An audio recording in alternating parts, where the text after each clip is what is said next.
Numit kayani sedasida nongmai kapnabagi thodok lepluraba matong ngarang numedang pung mapan rom tabada Imphal West District amadi Kangpopi District ani kilonaba mafam ama oiriba Kaithel Manbida kuki khulai paiba singna maitegi singai ama mai thabagi mathakta maitegi khulsing tamna bom amadi nongmai sing kaptharakpadagi nauna amuk khuthokna krai ngasi ayu fawba khuthokna khiba dugi matangda Impact News gi pawdam ama दो जना है ना sir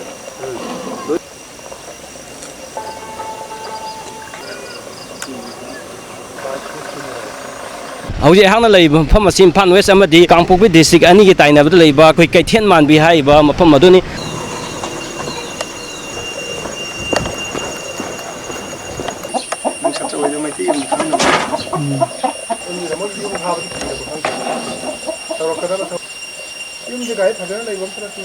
kita uiba singai asini ngarang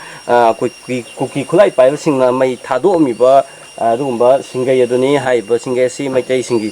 yungi thamba mafam ne aduga haiba mai chaiba mafam asi ai khoi hek sigi nakanda uibasi khoi CRPF ki kem ni CRPF ki kem jiga haiba singai jiga je khoi meter 50 phana lamna mafam nati aduga sigi maning thangba asina khoi Gurkha Regiment kanguna haiba area si ngak sianduna leibani khoi security gi akan ba section song ma sidani kuki khulai pai bising sangsilaga haiba singai asi mai tha matungda khoi nongoi kapa de bom kapa na singwa tawrakanda haiba khut thokna bi thaba du thokiba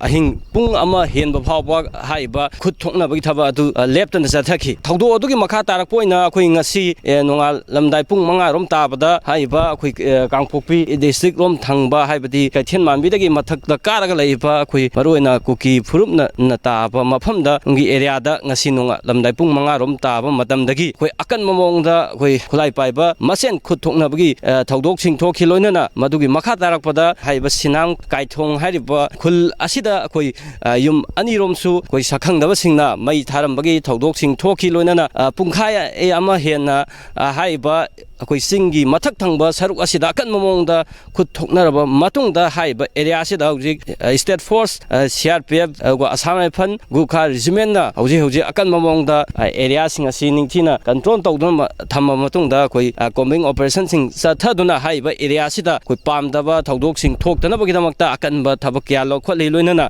hauzik phawgiona haiba khoi ngarang numidang kamna khiba amadi ngasi ayuk akan mamongda khut thokna khiba aduda asopan sing yawgi report sing di laitri adubu haiba area sida hauzik so khoi pamdaba thodok sing thoktana bagi damakta di security gi maikai dagi akan ba section thorang sing lokhali panba yabde khoi me ahum dagi hauduna sathariba Kanglup ani gi irang asi haukhiba numit kun nirom asidi khoi ngarang thoiba sigumna khoi yum mai ai thanaba akan mamongda nongoi kamna bagi thodo asi lepurabani adubu lepura matungda ngarang asi haiba Imphal West amadi Kangpopi District ani gi lonaba area asida sakhangdaba khoi kuki khulai paibani singnaba singna haiba khoi singai sinnauna mai tharakpa asina maram orakanda area asida Kanglup ani gi marakta unkhatnabagi thodo asina haunana tholakpani loinana State Force sing amadi Central Paramilitary Force sing gi maikai dagi su area asida makhatana pamdaba thodok sing thoktanabagi damakta haiba area asida khoi mi top sanghandanabagi damakta tongan tongan ba thabak sing phawbo lokhatlaga security gi akan ba section thorang sing lokhatpagi